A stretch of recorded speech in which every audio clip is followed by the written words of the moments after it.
Assalamualaikum warahmatullahi wabarakatuh.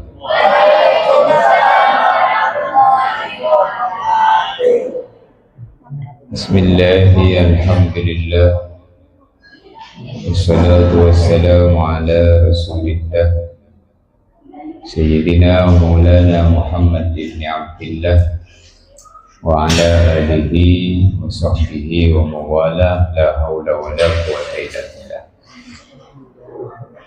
Rabbi shrah li sadri wa yassir li amri wahlul 'uqdatam min lisani yafqahu qawli. Amma ba'd.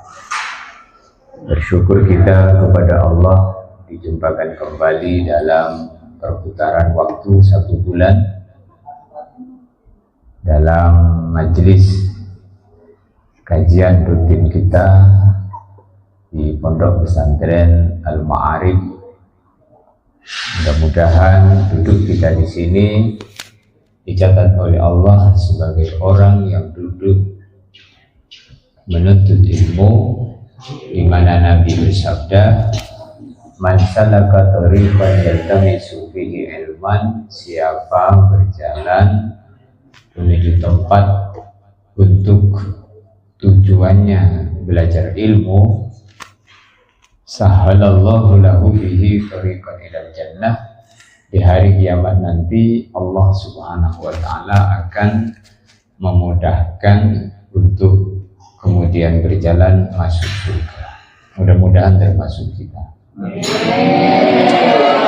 Pada kesempatan malam ini, insyaallah kita akan membacakan satu ayat daripada surat Az-Zumar ayat 9 yang intinya menggambarkan keutamaan ahli ibadah di malam hari dan kedudukan orang-orang yang berilmu di sisi Allah. Di dalam Al-Quran surat Az-Zumar ayat 9 Allah Ta'ala berfirman, "Amman huwa qanitun ana al-layli sajidan wa qa'ima yahdharul akhirata wa yarju rahmata rabbih qul hal yastawi alladhina ya'lamuna walladhina la ya'lamun innama yatadhakkaru ulul albab." Amman huwa qanitun, apakah orang yang dia itu qanitun, beribadah ana al-laili, di malam hari, sajidan, dalam keadaan sujud di malam hari itu, wa qa'iman, dan dalam keadaan berdiri salat di malam hari itu, yahdharul akhirah, mereka di malam hari itu sujud, mereka di malam hari itu berdiri salat, yahdharul akhirah, karena mereka takut akan azab di hari akhirat. Jadi kita hidup di dunia ini, kenapa kita beribadah, mendirikan sholat, ditambah dengan ibadah sunnah, ada sholat qobliyah, ba'diyah, ada juga sholat di pagi hari duha, di malam hari tahajud. Tujuannya dua. Yang pertama karena yahdharul akhirah, kemudian yang kedua yarju rahmat rabbih, karena kita ini takut disiksa di akhirat. Kemudian yang kedua, untuk itu mengharap rahmatnya Allah dengan beribadah itu, agar kita termasuk orang yang disayang Allah, sehingga bila disayang oleh Allah maka diselamatkan daripada azab Allah. Aman huwa qanitun, apakah orang yang dia itu beribadah ana al-laili, di malam hari, sajidan dalam keadaan sujud, qaiman dalam keadaan berdiri salat, yahdharul akhirah karena takut disiksa di akhirat, wa yarju rahmata rabbih mereka sujud, mereka salat karena mengharapkan rahmatnya Allah. Karena kalau orang mendapatkan rahmatnya Allah, maka dia akan selamat daripada siksa Allah. Rahmat Allah sama dengan ridha Allah. Rahmat Allah sama dengan surganya Allah.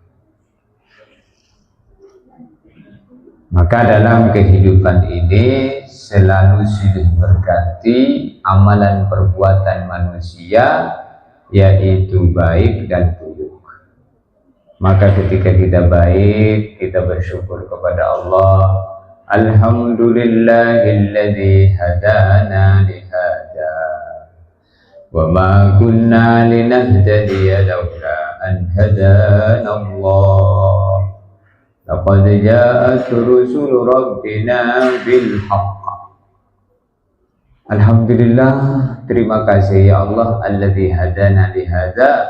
Engkau telah memberikan petunjuk kepada kami untuk mengerjakan amalan-amalan baik ini, berupa bangun malam tahajud, berupa sholat berjamaah, berupa zikir, belajar di pesantren, duduk di majelis ilmu. Ini alladzi hadana lihada, karena Allah Subhanahu wa ta'ala memberikan petunjuk kepada kita. Wa ma kunna linahtadiya laula an hadanallah. Ya Allah, betul-betul kami ini tidak akan bisa untuk mengerjakan amalan-amalan perbuatan yang sekarang kami kerjakan ini laula an hadanallah, kalaulah bukan karena petunjukmu ya Allah. Maka kalau orang itu bangun di malam hari sujud berdiri, maka rasain dalam diri kita bahwa kita itu bangun karena dibangunkan, sujud dibuat sujud, berdiri dibuat berdiri, sehingga ketika kita bangun tidur, maka kita bersyukur bisa bangun di malam hari itu. Alhamdulillah alladzi ahyana ba'dama amatana wa ilaihi. Terima kasih ya Allah, alladzi ahyana ba'dama amatana. Engkau Allah telah membangunkan kami daripada tidur. Ba'dama amatana, selepas engkau mematikan kami. Jadi orang tidur itu mati sementara. Orang bangun dari tidur, dia bangun dari kubur. Gambaran orang bangun dari kubur adalah orang bangun dari tidur. Maka ketika kita mau tidur, doanya bismika. Siapa yang tahu artinya? Ada yang tahu artinya? Ikutin. Bismika, dengan menyebut namamu ya Allah.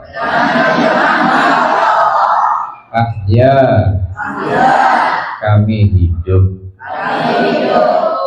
Bismika, dan dengan menyebut namamu ya Allah. Amutu, kami mati.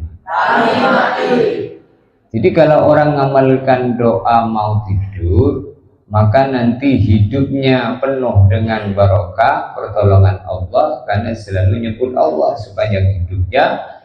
Kalau mati, nanti mati dalam keadaan nyebut Allah juga. Orang kalau mati nyebut Allah, maka itu kematiannya husnul khotimah. Jadi mati nyebut Allah itu dilatih dalam ketika mau tidur itu. Maka jangan sampai kalau kita itu mau tidur lupa doa. Takut-takut nanti ketika mati lupa nyebut. Maka kita mudah-mudahan semuanya orang-orang yang husnul khotimah.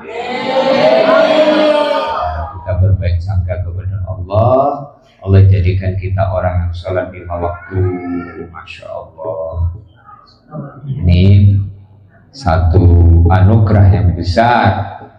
Kita juga bisa belajar agama, kita juga bisa menuntut ilmu. Ini tanda-tanda kewalian. Di tanda wali Allah itu dia orang yang nyebut-nyebut nama Allah. Maka alhamdulillah, masya Allah, kita menjadi orang-orang yang nyebut-nyebut nama Allah dalam sholat. Kita nyebut Allah sepanjang sholat, maka anugerah terbesar. Untuk itu ketika kita bangun tidur, kemudian kita sujud, berdiri, gerakan-gerakan di malam hari itu dalam keadaan sujud, berdiri, itulah gerakan-gerakan yang sangat agung di sisi Allah Subhanahu wa Ta'ala. Apakah khusus di malam hari yang istimewa? Tidak. Segala bentuk di mana hamba menghadap Allah dalam keadaan ibadah, dalam sholat, dalam zikir, dalam baca Quran, dalam posisi tempat di masjid, di pesantren, apalagi di Masjidil Haram dekat Ka'bah, maka semakin punya nilai tinggi kedudukan suatu tempat, maka semakin besar pahalanya di sisi Allah Subhanahu wa Ta'ala. Maka disebutkan bahwasanya kalau orang ibadah di Masjidil Haram, maka satu sholat dinilai 100.000 kali sholat. Kenapa bisa tinggi? Karena tempatnya nilainya tinggi. Maka beramal di tempat itu dinilai tinggi oleh Allah Subhanahu wa Ta'ala. Maka kita berada di pesantren, berada di majelis ilmu, ini tempat ini lebih tinggi dibanding tempat kita di rumah. Tempat kita di rumah dibanding dengan tempat kita di majelis ilmu di pesantren ini lebih tinggi nilainya di sisi Allah. Maka keberadaan kita di tempat yang baik itu dicatat sabilillah. Kita berada di pesantren, kita berada di majelis ilmu, berjalan menuju masjid, duduk di masjid, duduk di pesantren. Ini disebut ke dalam kitab Tanbihul Ghafilin bahwasanya ma min buqatin akrama 'ala Allahi min majalisil ulama. Ma min buqatin, tidak ada tempat di muka bumi, tidak ada tempat, tidak ada tanah, tidak ada bangunan di muka bumi ini akrama 'ala Allah, di mana tempat itu sangat mulia di sisi Allah, min majalisil ulama, melebihi tempat di mana di tempat itu dipelajari ilmunya Rasulullah SAW. Pesantren, masjid. Maka dalam riwayat dikatakan, siapa man alifal masjid alifahullah, siapa sayang cinta dengan masjid, maka Allah cinta dengan dia. Jadi senang dengan masjid, senang di pesantren, ini bagian daripada nikmat. Betah di pesantren ini bagian daripada nikmat. Sehingga dalam riwayat disebutkan seluruh keluarganya yang sudah meninggal dunia di alam kubur, dengan keberadaan satu orang dari keluarganya yaitu duduk di pesantren, maka semua yang mati, yang wafat itu diampuni oleh Allah Subhanahu wa Ta'ala. Allah malu menyiksa ahli kubur kalau ahli kubur itu punya anak atau cucu atau cicit atau bagian dari keluarganya siapa saja yang dia itu beribadah nyebut-nyebut nama Allah. Sebagaimana disebutkan dalam kitab Tafsir Ar-Razi, Allah mewahyukan wahyu kepada Nabi Isa, istahyaitu ya Isa, aku malu wahai Isa, an u'adiba abdi fi batnil ardi, aku malu wahai Isa menyiksa ahli kubur, wa walatuhu yadhkuru ismi ala wajhil ardi, sedangkan anak dia nyebut-nyebut nama Allah di muka bumi. Maka kita ini beribadah kepada Allah ini menggembirakan orang-orang yang ada di alam kubur sana. Mereka senyum melihat diri kita Kata sebagian ulama disebutkan di antara perkara yang menyebabkan Nabi bergembira adalah berbondong-bondongnya umatnya menuju masjid, duduknya umatnya di majelis ta'lim. Ini menggembirakan Rasulullah Shallallahu Alaihi Wasallam. Dan nama-nama orang yang duduk di tempat-tempat baik itu dibangga-banggakan namanya di majelisnya para malaikat. Amman huwa qanitun ana al-laili sajida wa qa'ima yahdharul akhirah wa yarju rahmata rabbih. Orang yang dia itu bangun malam, sholat, sujud, berdiri, bergerak dalam gerakan-gerakan sholat itu, mereka karena takut kepada Allah, mengharap rahmat Allah, maka nanti dia akan diselamatkan daripada azab Allah, kemudian dia mendapatkan rahmat Allah. Jadi orang-orang yang bangun malam tahajud ini tidak akan disiksa oleh Allah Subhanahu wa taala nanti dikubur sampai nanti di akhir. Maka dalam hadis yang lain pembenaran atas ayat ini, Nabi sallallahu alaihi wasallam beliau bersabda, "Wa shallu bil laili wan nasu niyam tadkhulul jannata bisalam." Wa shallu bil lail, kerjakanlah salat malam, wan nasu niyam, di saat orang-orang pada tidur, tadkhulul jannata bisalam, kalian akan masuk surga dengan selamat. Jadi di antara arahan-arahan baginda Nabi Muhammad SAW, kita suruh bangun malam untuk sholat tahajud. Siapa yang mampu bangun malam untuk mengerjakan sholat tahajud, kata Nabi, tadkhulul jannah bisalam, dia di hari kiamat akan masuk surga dengan selamat. Jadi ayat ini, ayat surat Az-Zumar ayat 9 ini menjelaskan tentang keutamaan bangun malam sholat tahajud. Al-Imam Ahmad bin Hanbal, Imam Ahmad bin Hanbal itu beliau mengatakan, aku heran kepada orang yang pengen selamat di akhirat tetapi malam tidur, malam tidak ada tahajud. Kita usahain di bagian malam kita bangun malam tahajud. Sholat tahajud itu berapa rakaat? 12 rakaat. Oh, banyak sekali. Kalau kamu tak mampu 12, jangan tinggalkan, ngerjakan 2 rakaat boleh. Jangan langsung 12. Besok malam tidak sholat lagi.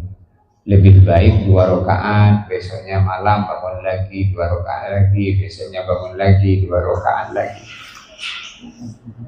Al-Imam Ibnu Athaillah As-Sakandari beliau mengatakan di dalam kitabnya Al-Hikam, kata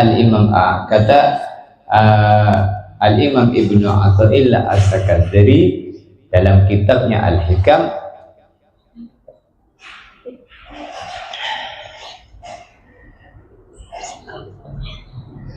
al-huznu ala mubdalil ta'at ma'adamin nuhubi ilaiha min alamatil ightirar. Kata Imam Ibn Athaillah, al-huznu ala mubdalil ta'at, sedih nggak bisa mengerjakan bangun malam tahajud, ma'adamin nuhubi ilaiha, tetapi besok malamnya lagi dia tidak mau bangkit untuk mengerjakan tahajud lagi, akhirnya kelewat lagi, malam ketiga kelewat lagi, malam keempat kelewat lagi. Tidak ada usaha supaya jangan sampai kelewat lagi, dan lagi, kelewat lagi. Min alamatil irtirar, ini termasuk tanda ketipu setan. Untuk itu kita minta sama Allah biar kita ini dibangunkan malam tahajud. Maka tanda kewalian adalah bangun malam tahajud, kemudian dilanjutkan berzikir kepada Allah sampai subuh. Maka disebutkan dalam ayat yang lain, Allah Ta'ala berfirman, innahum kanu qabla dhalika muhsinin kanu qalilan minal layli ma yahjaun wa bil azhari hum yastaghfirun akhidhina ma atahum rabbuhum innahum kanu qabla dhalika muhsinin kanu qalilan minal layli ma yahja'un wa bil azhari hum yastaghfirun akhidhina ma atahum, penghuni surga di surga mereka menikmati apa yang telah disiapkan Allah untuk mereka. A'dadtu li'ibadiyas sholihin, aku siapkan untuk hamba-hambaku yang soleh yang baik di dunia ini ma la 'ainun ra'at, kenikmatan yang mata belum pernah melihat, wala udhunun sami'at, kenikmatan yang telinga belum pernah mendengar, wala khatara ala qalbi bashar, kenikmatan yang belum pernah terbesit untuk diingini di hati-hati manusia. Jadi kenikmatan surga itu belum ada orang pengen, belum pernah ada orang lihat, belum pernah ada orang mendengar. Jadi kenikmatan surga itu. Maka dalam Al-Quran Allah Ta'ala bercerita akhidina ma'atahum rabbuhum, penghuni surga mereka masuk di surga kemudian menikmati segala apa yang telah Allah siapkan di sana. Kenapa Allah Subhanahu wa Ta'ala memasukkan penghuni surga itu ke dalam surga? Kanu qalilan minal laili ma yahja'un innahum kanu qabla dzalika muhsinin, karena mereka dulu ketika di dunia termasuk orang-orang yang berbuat amal baik. Apa bentuk amal baiknya? Kanu qalilan minal laili ma yahja'un, yaitu mereka ketika di dunia sedikit tidur. Wa bil azhari hum yastaghfirun, di waktu sahur mereka beristighfar, berzikir sampai subuh. Maka minimal kalau kita ini bangun, usahain sebelum subuh sudah bangun, jam 4 minimal sudah bangun, sholat tahajud. Di sini bangun pagi jam berapa? Jam 3. Masya Allah, alhamdulillah. Jangan tidur lagi, tahajud dulu ya. Kalau mau tidur, tidur duduk sambil zikir, terus ketiduran tidak apa-apa. Jadi duduk berzikir ketiduran itu dihitung zikir terus. Insya Allah. Orang-orang yang dia bangun sebelum subuh, orang-orang yang dia bangun sebelum subuh, kemudian mengerjakan sholat subuh berjamaah, kata Nabi, man shalla subha bil jamaah bahwa bi dhimmatillah. Siapa orang yang sholat subuh berjamaah maka dia berada dalam penjaminan keselamatan daripada Allah. Dalam mafhum hadis yang dimaksud dhimmatillah di sini adalah orang yang sholat subuh itu diangkat menjadi wali Allah. Siapa yang mengganggu orang yang sholat subuh berjamaah maka dia berurusan langsung dengan Allah. Maka nyawanya orang hidup itu adalah bangun subuh. Kalau orang itu dia bangun subuh, sholat subuh, maka dia akan mampu mengerjakan sholat zuhur, mampu mengerjakan sholat asar, mampu maghrib, isya, kemudian ketemu subuh lagi. Subuh bangun lagi, kemudian zuhur lagi, kemudian asar lagi, kemudian maghrib, kemudian isya. Ketemu subuh lagi, dan lagi sampai tiada lagi. Pada akhirnya kita mati menghadap Allah dalam keadaan berada di antara dua amal baik. Amal baik yang sudah dikerjakan, amal baik yang akan dikerjakan. Habis sholat subuh sedang menunggu zuhur, meninggal dunia habis subuh sedang menunggu. Kalau tidak, habis zuhur sedang menunggu asar. Kalau tidak, habis asar sedang nunggu maghrib. Kalau tidak, habis maghrib sedang nunggu isya. Kalau tidak, habis isya sedang nunggu subuh. Terus lagi dan lagi seperti itu. Itulah siapa orang yang dia ini menjaga sholat 5 waktu, 100% kematiannya pasti husnul khotimah. Jadi sholat 5 waktu itu perkara yang berharga. Siapa orang bisa menjaga, maka kematiannya dijamin husnul khotimah. Kalau orang matinya husnul khotimah, maka selamat di siksa kubur, selamat dari siksa kubur, barokah rizkinya, selamat dari siksa kubur. Catatan amalannya dia terima melalui tangan kanan, nyebrang sirat secepat kilat, masuk surga tanpa hisab. Inilah sholat tahajud. Kul hal yastawil ladina ya'lamun wal ladina la ya'lamun. Apakah sama, kata Allah, antara orang yang paham agama dengan yang tidak paham agama? Apakah sama antara orang yang sholat dengan yang tidak sholat? Apakah sama antara orang yang taat dengan orang yang maksiat? Tidak sama. Selalu beda. Yang taat dimasukkan surga, yang tidak taat, kalau dia ini kafir kekal di neraka. Kalau maksiat tidak diampuni Allah, maka harus sucikan dulu sebanyak dosanya di neraka. Itulah yang kita minta setiap saat. Adik-adik semuanya kalau habis sholat jangan lupa doa 2 minimal. Yang pertama, mendoakan kedua orang tua. Rabbi ufirli wa liwalidayya warhamhuma kama rabbayani shaghira.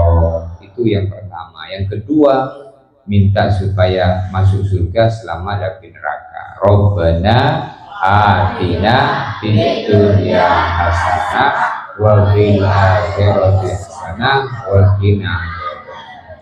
Jadi doa itu walaupun singkat tetapi mencakup segala kebaikan. Maka doa itu dinamakan al-jami', doa yang mengumpulkan segala hajat. Rabbana atina fid dunya hasanah, ya Allah berikan kepada kami di dunia berikan kebaikan, wa bil akhirati hasanah, dan nanti di akhirat berikan pula kebaikan. Makna kebaikan di dunia itu apa? Rizkinya barokah, hidupnya taat. Sholat itu termasuk kebaikan di dunia. Kalau nanti suami dapat istri yang soleha, kalau istri dapat suami yang soleh, yang habis Quran dapat yang hafizah, yang hafizah dapat yang hafiz, yang baik dapat yang baik. Pasti itu, pasti itu. Kalau kita ini mau dapat baik, kita harus baik. Baik itu akan ketemu dengan baik. Rabbana atina fid dunya hasanah wa fil akhirati hasanah wa qina adzabannar.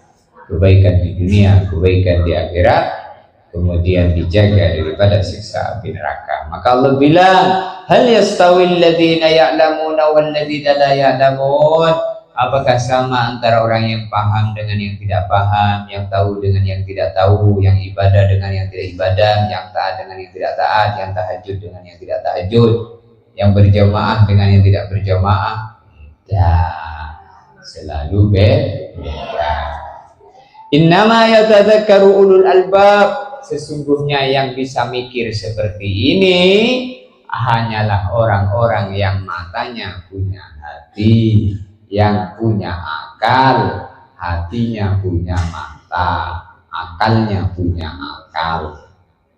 Jadi orang yang memikirkan ketaatannya, kemudian ibadah, taat, ingat Allah, ini kata Allah itu hanyalah orang-orang yang berakal. Maka Imam Ibnu Katsir rahimahullah menjelaskan bahwa ayat ini turun sebagai pujian terhadap orang-orang yang taat dan rajin beribadah di malam hari, yang hatinya penuh rasa takut kepada Allah dan berharap rahmatnya Allah subhanahu wa ta'ala. Jadi ada kalimat yahdharul akhirah wa yarju rahmat rabbih. Jadi tujuan di dalam beribadah itu karena takut kepada Allah dan berharap rahmat Allah. Itulah yang tersimpul dari niat ingin dapat ridho Allah. Orang yang dapat ridho Allah itu dijaga daripada azab dan dia disayang oleh Allah subhanahu wa ta'ala. Kemudian kita selalu berusaha menjadi orang yang mendirikan sholat malam, tahajud. Kita harus selalu berusaha menjadi orang Islam, orang mukmin sejati, di mana hidup antara rasa takut dan harap, takut kepada azab Allah, sehingga ibadah kepada Allah dalam ibadahnya mengharap rahmat Allah. Jadi kalau kita tanya, kenapa kamu sholat 5 waktu? Karena saya takut kepada Allah. Karena kalau orang tidak sholat nanti dapat murka Allah, maka saya takut dengan murka Allah. Akhirnya sholat. Kemudian usahain di dalam segala aktivitas yang kita kerjakan ini betul-betul kita dengan dasar ilmu, sehingga ibadah kita itu berdasarkan ilmu. Karena ibadah itu adalah buah daripada ilmu. Maka kita belajar menuntut ilmu, duduk di majelis taklim dalam rangka sebulan sekali, kalau santri setiap hari, ini terus begitu tanpa jemu-jemu dan bosan, sehingga terbentuklah di dalam diri kita amalnya berdasarkan ilmu. Karena orang iman itu punya 2 sayap. Nah, orang iman itu punya 2 sayap. Sayap pertama adalah ilmu, sayap kedua adalah ibadah. Jadi harus punya 2 sayap, sebagaimana burung punya 2 sayap, maka bisa terbang tinggi di angkasa. Kalau dia sayapnya cuma 1, maka tidak bisa bergerak, kelepok-kelepok di tempat saja. Orang punya ilmu tapi tidak diamalkan, hanya ngerti tapi tidak bisa berbuat. Ya, tidak ada manfaatnya juga. Orang ibadah tapi tidak berdasarkan ilmu, ya juga tambah buruk, dapat capek saja. Tapi dua-duanya ada, punya ilmu, punya ibadah dasar ilmu. Maka ini seperti burung yang punya 2 sayap sehingga bisa terbang tinggi. Maknanya amalannya akan terbang naik menuju Allah, disimpan di akhirat sebagai kemuliaan nanti setelah kita menghadap. Maka ilmu ini adalah, ilmu dan ibadah adalah 2 sayapnya orang yang beriman. Kemudian kalau orang itu beribadah, ibadahnya berdasarkan ilmu. Kalau kita mau sholat, maka harus tahu bacaan-bacaan sholatnya, gerakan-gerakan sholatnya. Tidak bisa kita hanya sekedar memahami melalui tuntunan-tuntunan sholat yang kita pelajari di buku-buku yang kita beli di pinggir jalan. Nanti harus kita setorkan bacaan itu, bacaan sholat. Maka kayak anak TK itu dituntut, inna sholati wa nusuki wa mahyaya wa mamati lillahi rabbil alamin. Terus begitu bacaan sholat itu dituntut. Kemudian hikmah daripada ayat yang telah kita baca tadi, Az-Zumar ayat 9, yang pertama menjelaskan bahwa sholat malam itu bisa memperhalus hati. Hati jadi lembut. Kalau orang itu sholat malam, tahajud, maka hatinya lembut, tidak mudah pemarah. Orang yang suka marah dan suka tersinggungan, kata para ulama, karena tidak pernah sholat tahajud. Jadi orang yang sholat malam ini hatinya lembut. Maka untuk itu mudah-mudahan kita menjadi orang yang bisa mendirikan sholat ini, sehingga kita menjadi hamba yang betul-betul malamnya penuh dengan ibadah, bukan hanya habis dengan tidur saja. Sehingga kita menjadi juga orang yang takut kepada Allah, yang selalu mengharapkan ridha Allah. Kemudian kita menjadi orang yang selalu belajar agamanya, karena hanya dengan ilmu kita bisa mengenal Allah dengan benar. Orang yang berilmu dan yang beribadah jauh lebih tinggi derajatnya di sisi Allah daripada orang yang tidak berilmu dan tidak beribadah. Maka gunakan akal dan hati untuk selalu merenungi kebesaran Allah, agar hidup kita penuh dengan arahan-arahan agama sehingga hidup kita bermakna. Hidup bermakna itu hidup yang bermanfaat. Hidupnya bermanfaat. Mudah-mudahan apa yang disampaikan di sini ini menjadi kebaikan bagi kita. Di ayat ini mengajarkan kepada kita bahwa kemuliaan seseorang di sisi Allah bukan karena kedudukan atau harta, tetapi karena ilmunya dan ibadahnya. Kalau orang itu ada ilmu, ada ibadah, ada ketaatan, walaupun tidak terlalu ganteng, harta yang gak kaya, gak apa-apa, nanti akan dimuliakan oleh Allah sesudah kematiannya. Kalau orang itu kaya, ganteng, tapi tidak taat sama Allah, maka ini musibah. Untuk itu mudah-mudahan yang diantara kita ganteng, yang kurang ganteng, yang kaya, yang miskin, semuanya menjadi orang-orang yang taat kepada Allah, sehingga semuanya menjadi orang yang beruntung, bahagia, selamat dunia dan akhirat. Ala hadhihi niyyah wa kulli niyatin shalihah. Ini saja mungkin yang bisa kita sampaikan untuk kajian kita malam ini. Mudah-mudahan manfaat bagi kita, menjadi ilmu yang barokah yang manfaat. Allahumma shalli ala sayyidina Muhammad wa ala ali sayyidina Muhammad kama shallaita wa sallamta wa barakta ala sayyidina Ibrahim fil alamin rabbana innaka Hamidum Majid. Allahumma barik lana warhamna yassir lana rabbana zidna ilma warzuqna minka fahma wa qina bid-din wa 'allimna at-ta'wil wa hdina ila sawa'is sabil. Subhana rabbika rabbil izzati amma yasifun wa salamun alal mursalin walhamdulillahi rabbil alamin. Subhanallah wa bihamdihi subhanallah wa bihamdihi asyhadu an la ilaha illa anta. Assalamualaikum warahmatullahi wabarakatuh.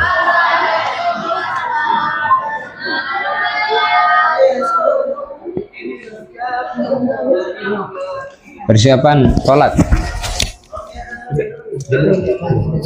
Ada jam berapa?